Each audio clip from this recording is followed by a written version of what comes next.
Bonjour mes amis, aujourd'hui je vais vous présenter un cours sur la recherche électronique documentaire. On va commencer par présenter le plan de cet exposé, l'introduction, l'importance, les outils, la méthodologie de la recherche documentaire électronique. Donc comme vous le savez, l'Internet est une vraie mine d'or pour chercher des informations, mais ce n'est pas toujours facile pour trouver des bonnes informations parmi les millions disponibles sur des pages. Distinguez bien entre la recherche documentaire et la recherche d'informations sur Internet. Donc, l'importance de la recherche électronique. Donc, l'Internet est un excellent outil de la recherche, très rapide, considéré comme un moyen de motivation. Les informations peuvent être mises à jour ou modifiées à tout moment. Donc, la recherche d'informations sur Internet pose au moins trois problèmes. La quantité de l'information intéressante et les fausses informations.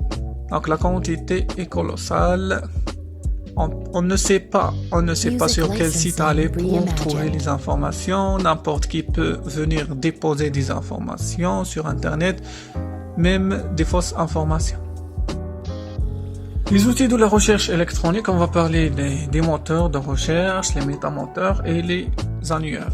Donc, pour les moteurs de recherche, on a plusieurs moteurs de recherche. On va citer seulement les plus connus, c'est Bing, Qwant, Ecosia, DuckDuck.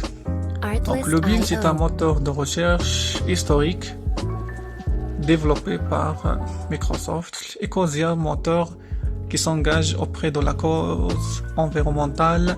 Liner, c'est un moteur de recherche alimenté par l'artificielle intelligence.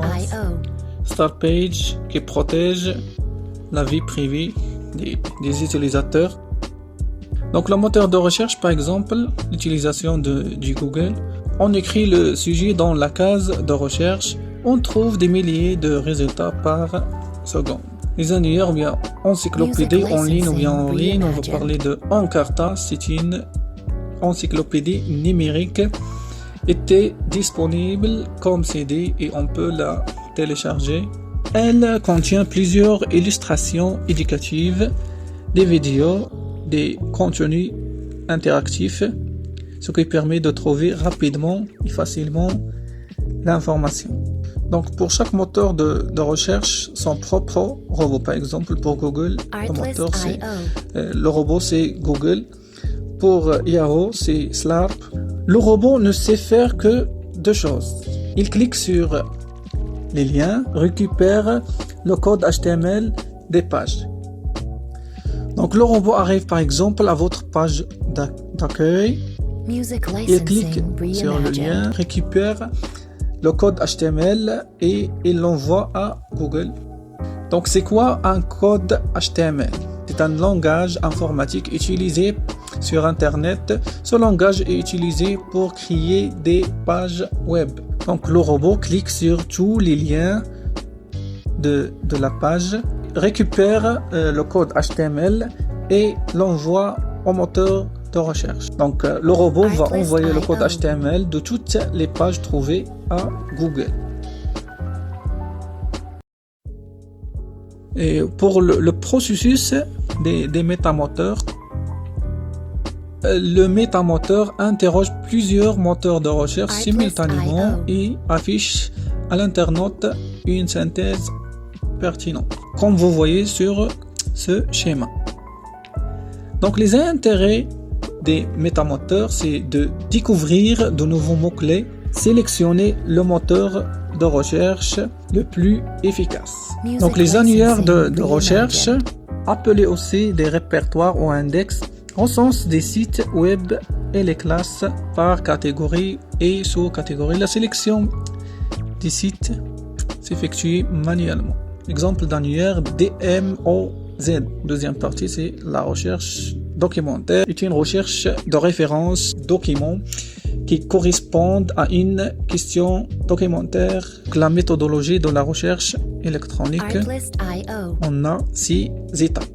On va les expliquer maintenant. La première étape, c'est de cerner le sujet, questionner le sujet, la méthode Kilon ou CP. Qui a besoin de l'information? Quel type d'information? Quelle limite géographique? À quoi cette information va-t-il servir? Avec quel outil on va chercher? On va d'abord identifier les mots-clés. La recherche des ressources. Deuxième étape, recherche des ressources. On utilise le ECDOC. Par exemple, le ECDOC, le catalogue CDI. Deuxième recherche. Deuxième, c'est l'utilisation des moteurs de recherche et l'utilisation des encyclopédies en ligne.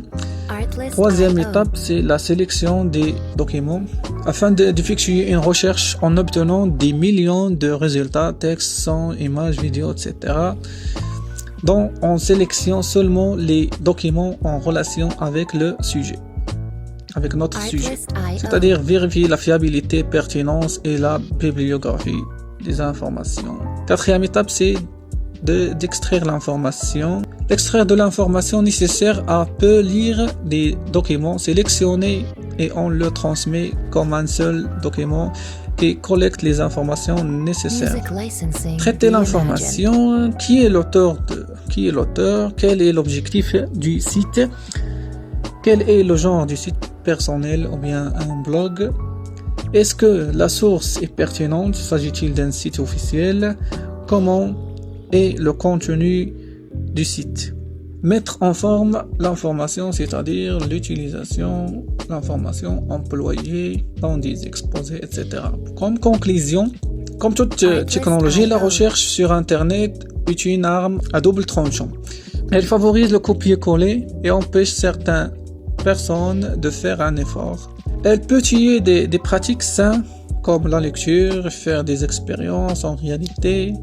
S'il est mal utilisé, elle peut nuire aux études des élèves. Merci de votre attention.